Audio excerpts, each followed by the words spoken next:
আসসালামু আলাইকুম রহমতুল্লাহ বরকাত। বিএনপির নেতা সালাউদ্দিন আহমেদ সাহেব সে বারবার সংবিধানের কথা বলে জুলাই সনদকে বাতিল করার চেষ্টা করছে। সে মনে হচ্ছে নিজে খুব চালাক, তার চালাকি কেউ ধরতে পারবে না। আরে বেটা, একটা কথা মনে রাখেন, বাপের উপরও বাপ থাকে। কথাগুলো শোনেন। আমি পজিটিভলি যাচ্ছি, আমি কোনো কিছু অস্বীকার করছি না। জনরায়কে সম্মান দিতে হবে, কিন্তু সেটা সাংবিধানিকভাবে দিতে হবে, আইনগতভাবে দিতে হবে। এখানে ইমোশনের কোনো জায়গা নেই, রাষ্ট্র ইমোশন দিয়ে চলে না।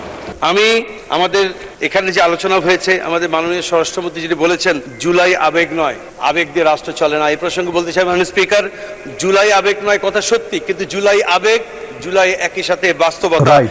আবেগ বলে জুলাইকে খাটো করে দেখার কোনো সুযোগ নেই। মাননীয় স্পিকার, 50 ঘন্টার আলোচনার যে বিষয়টি এখানে উপস্থাপন করা হয়েছে, সেখানে সকল সংসদ সদস্যরা যাতে নির্বিঘ্নে আলোচনা করতে পারে, সেজন্য 50 ঘন্টার আলোচনার কথা মাননীয় বিরোধী নেতা উত্থাপন করেছিলেন, কিন্তু এটিকেও খাটো করে দেখা হয়েছে। আরেকটি কথা মাননীয় স্পিকার, জুলাই আইন ও অধ্যাদেশ ব্যাপারে মাননীয় স্বরাষ্ট্রমন্ত্রী উল্লেখ করেছেন। তিনি বলছেন জুলাই আইনও না, অধ্যাদেশও নয়, কিন্তু সংবিধানের 152তে বলা হয়েছে সকল অধ্যাদেশী আইন। সুতরাং তিনি এই মন্তব্যটি তার দায়িত্বশীল মন্তব্য হয়নি। আমরা আশা করি ভবিষ্যতে তিনি দায়িত্বশীল মন্তব্য করবেন। কথাগুলো তো শুনলেন, কত সুন্দরভাবে কথাগুলা সালাউদ্দিন সাহেবকে বুঝিয়ে দিয়েছেন, তাই না?